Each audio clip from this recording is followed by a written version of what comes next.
Osprey and Danielson deliver an absolute clinic. There is title changes, and Jericho stinks the place out again. This is, though, the AEW Dynasty review on the channel. The pre-show was really dominated by one real match. They had a few matches on the pre-show, but the one that made the biggest difference was Bullet Club Gold kind of unifying the championships against the Acclaimed. Max Caster's promo, though, the rap at the start. I don't know if he's going to be suspended for that, but yeah, that's going to be a bit of a dodgy one. But Bullet Club Gold did pick up the win and get the gold, so to speak, on that one. The first match, it kicks off with Okada defending the Continental Gold against Pac. This match was designed pretty much to have both of these guys beat the fire out of each other for a good while, and it's exactly what happened. It was a heck of a fight, you know, Pac being the perfect choice, really, for Okada in his first defense. You know, and there is a reason that Pac has that kind of reputation of being such a great sort of opponent for pretty much anybody because of what he does in the ring is absolutely incredible. And him and Okada delivered a 20-minute outstanding start to the pay-per-view. The Rainmaker did retain, obviously. He did go for the funny enough, Pac did hit a nasty tombstone of that actually as well. But when Pac went for the falling arrow, the Rainmaker did raise his knees and retain the title. It's just a shame, I would say, that Pac misses so much time away for whatever reason, whether it's visa issues or injuries. I would love to see him get a consistent run in AEW because I think he's got so much to offer that company and on a very stacked roster as well. But Okada probably wasn't a surprise being it was Okada's first defense of the title. You know, I would say that, but still a heck of a way to open a pay-per-view. They did recap after that the Adam Copeland, Kingston and Briscoe House of Black feud that has been going on recently, which has really got us to this match, which was a trios match, the House of Black, Briscoe Copeland against Briscoe Copeland as well as Kingston. And this match also, you know, about just shy of 20 minutes. It got some good time in the ring. The ending of this was the right way to go as long as they continue the story. Now, the ending was this. Was Black Mass to Copeland and the Mist by Malachi Black to give the House of Black the victory. So it looks like Malachi Black could be the next challenger for the TNT Championship. I really hope it is because that would be fantastic. I think Edge, I don't think he's worked with him singly before. So it'd be a fantastic, you know, match to do. It'd be a great feud for Copeland. We know that he likes working the younger talent, especially on the twilights of his career. He just wants to have this sort of, you know, way to end his career by going over against, well, not going over, but going against some of the best young talents. And Malachi Black will be a superb feud as long as it does go ahead. Of course, we don't know. They did tease it as well, the Copeland Black showdown, which was about 10 seconds, which does make it all long interesting. But good stuff in this match, and it does set up something good down the road. As long as they do it, it would be brilliant. I would love to see Malachi Black and Adam Copeland. Let's hope that we do, or Edge. Does it really matter what you call him? I don't know. We do see a bit of a recap of the Julia Hart, Willow Nightingale feud. Mercedes Moné's been involved as well in this. Julia Hart defending the TBS title. Now, we understand potentially an injury as well to Julia Hart before this match. And it didn't really last long. And this is, again, I'm thinking because of the injury, this may be the reason why it didn't last long. But it was the result that they needed to go as Nightingale actually finally wins, I would say, something important in AEW, which is interesting because down the line, we know that Mercedes' first match, I believe, is going to be a title match. I'm not sure how that works in the ranking system, but nevertheless, we'll have to see. But she does have it, and I think next month she'll be taking on Mercedes Moné, which is also interesting because back in Japan, it was Mercedes and Willow had the match that injured Mercedes. So is it, you know, that's a good way of getting full circle from that particular match. And I think Willow beat Mercedes in that match, so Mercedes could get the one up on Willow and beat her in potentially her first defense. I'm sure she'll have some defenses on Collision or Rampage or Dynamite before we get to the match with Mercedes going forward. I mean, this didn't go long. I mean, this was less than 10 minutes, this match itself. We say, I think Julia's got an injury. She did succumb to the power bomb from Willow Nightingale. But yeah, I think with this one, it's probably going to be done a change due to injury and due to moving the storyline forward with Nightingale and Mercedes, maybe a turn from one or both, or even Statlander as well, because they've been aligning with Stokely Hathaway recently. So I think that could be, Nightingale, Statlander sort of aligns with Hathaway more so and do a full-fledged heel turn on Mercedes more than Mercedes turning heel. I don't see that happening just yet. At the next point, we recap the international title with Roderick Strong defending against Carly Rowe. They used to be friends. Now they're fighting for the title. And I tell you what, it was technically sound, right? This match. I really enjoyed the technicality of it. These two men can both go in the ring. There is absolutely no doubt in my mind. And I feel as if these two put on a brilliant contest in this. Again, just shy of 20 minutes, the end of the heartache for the pin for Roddy Strong to retain the title.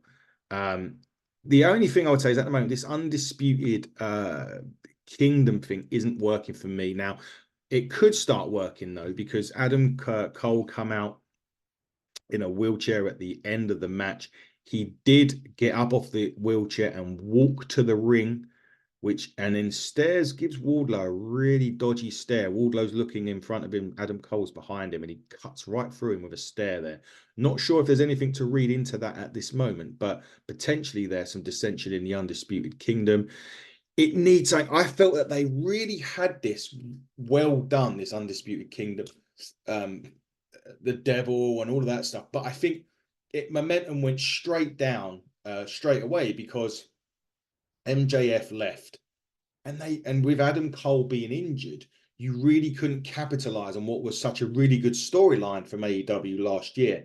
I felt it dropped off the edge of a cliff, really, and it needs to come back, especially if MJF is on his way back. Hopefully that will be soon as well. We was hoping it was going to be at this pay-per-view, but actually he didn't. So it's going to be interesting. I just need that storyline needs to kick up now if they're going to do anything with it, or it has just really died a death. So hopefully that story will kick off and we'll be able to get a bit more of this Undisputed Kingdom faction and more of a continuation of what happened really at World's End. So we'll wait and see. But a really good match between Roderick Strong and Kyle O'Reilly, like you probably would imagine. Those two delivered in a big way.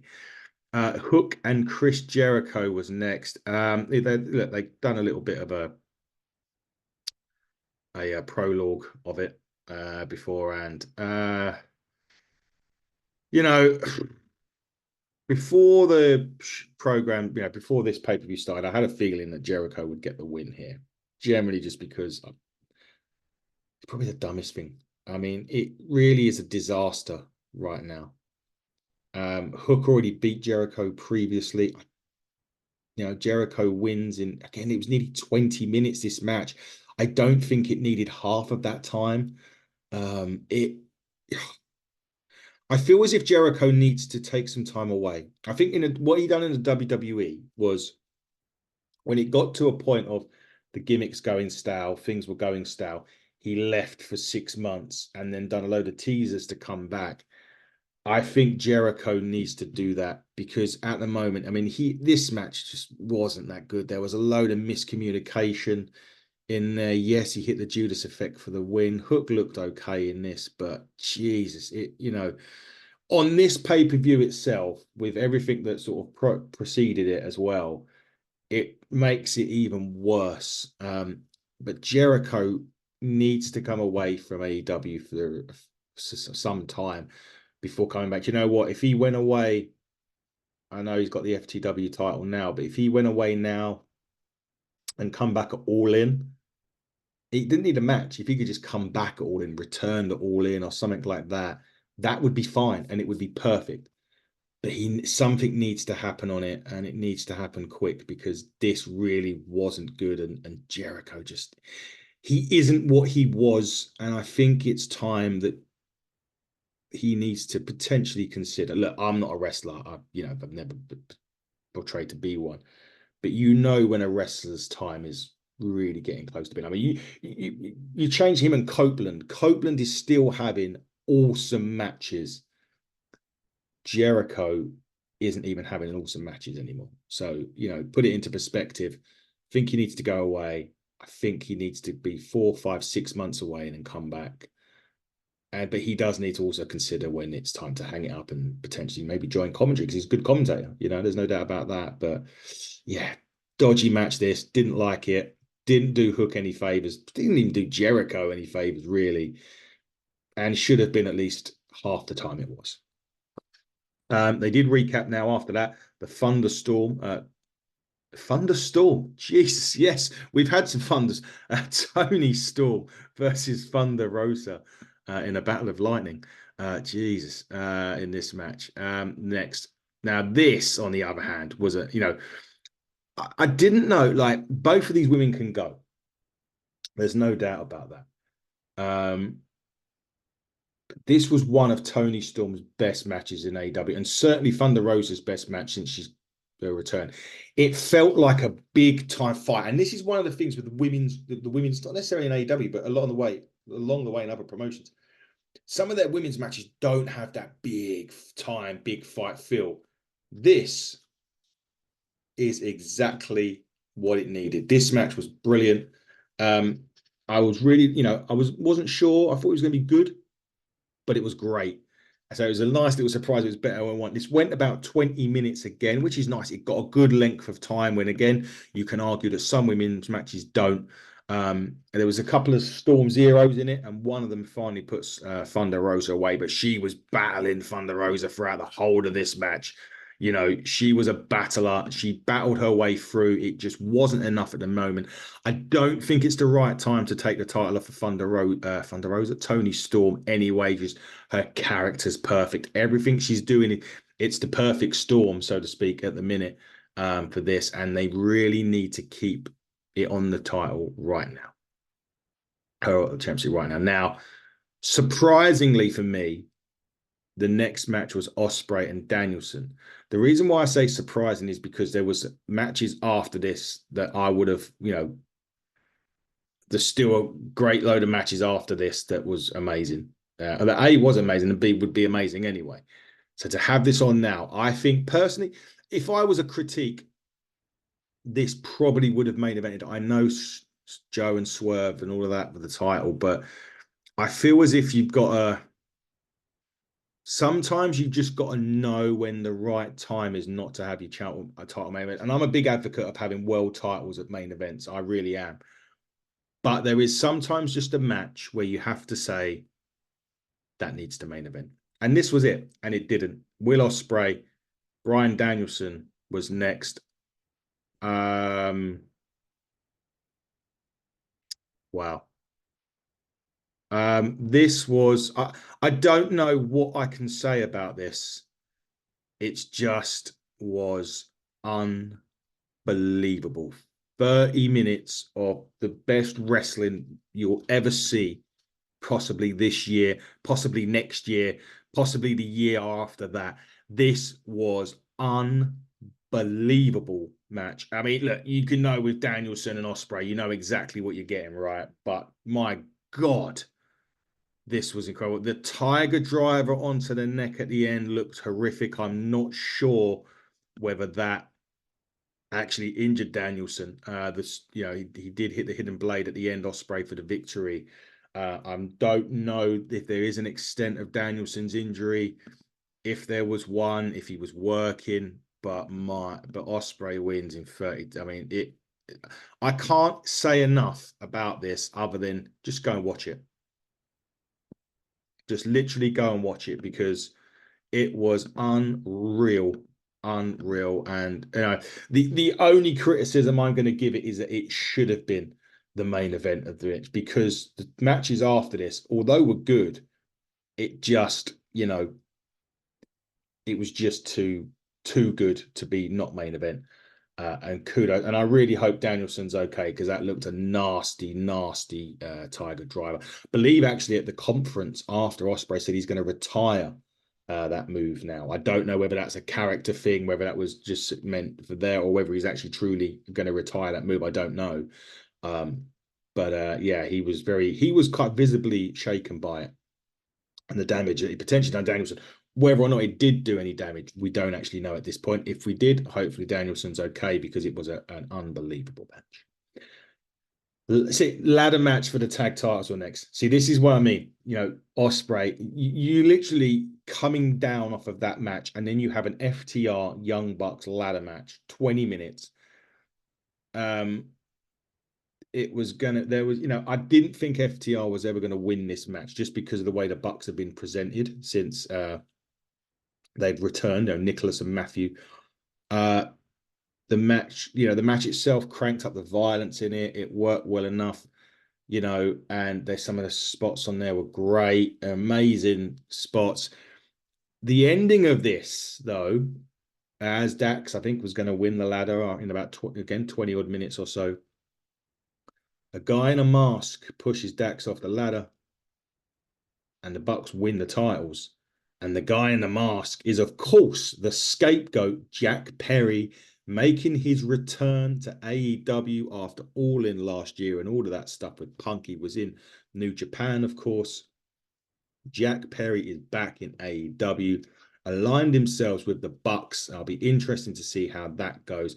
Match itself, again, a really good match. There was a 450 through a table. There was a power driver onto a bridged ladder. There was so much stuff going on in this. As I said, the only issue I had with it is that it followed Ospreay and Danielson, and you just don't really want to be doing that, to be fair. But a great outing. Good to see Jack Perry back. Be interesting to see what they do with that this week on Dynamite. Now Jack Perry has returned and seemingly aligned himself with the Young Bucks. Very interesting indeed. A well put together match. Main event was next. Swerve Strickland versus Samoa Joe. Wow. I mean, they put on a good match here. I don't think the match, again, it's difficult. I don't think the match got to that top level, but after what you'd already seen, what was the top level, if that makes sense? I don't know. It went shy of 18 minutes or so. And I think what AEW done well here is Swerve Strickland's been knocking on that door, knocking on the door of the world title when he hadn't won it. But Swerve did win the world title with the Swerve Stomp. And I think really it was his last chance saloon on that. And that is what it matters, that he won it. He won the big moment. Very good way to wrap up a great pay-per-view other than the Hook Jericho match. But I just feel positioning, and I've said this to Dave, a co-host on the show, a few times. The one thing that AEW sometimes doesn't get right is positioning of matches on the card, or positioning of bits and pieces throughout Dynamite. And I just felt here that, again, when you've witnessed Ospreay and Danielson, and look, AEW ain't the only ones that have done it in the past. You've seen it elsewhere where they've had this amazing match and you've had to follow that, and it just isn't possible. You've seen it elsewhere. It's not just AEW that's had this issue before. But on this pay-per-view, I felt that Jericho and Hook knocked a good few points off of the score, just because it's just shit. It really was. And the positioning of the matches kind of loses half a mark, just because if you'd had Ospreay Danielson at the end, I get it. Swerve champion, should be the main event, and it should be the way it ended the show. And they've done it right in that sense. But I just think sometimes logic needs to come into this and think, well, how good Ospreay and Danielson is going to be. Should really anything follow it? And that's where I'd say. But overall, 8.5 out of 10. Really good pay-per-view. 95% of the matches in here were great. Positioning a little bit difficult. One match just stunk the joint out, unfortunately. But other than that, strong showing from AEW. good pay-per-view or great pay-per-view leads on to an interesting Dynamite now with so many elements coming out of this pay-per-view. We'll be here to review it as well this week. Until then, now, everybody, this has been the Dynasty Review on the channel. Take care. Goodbye.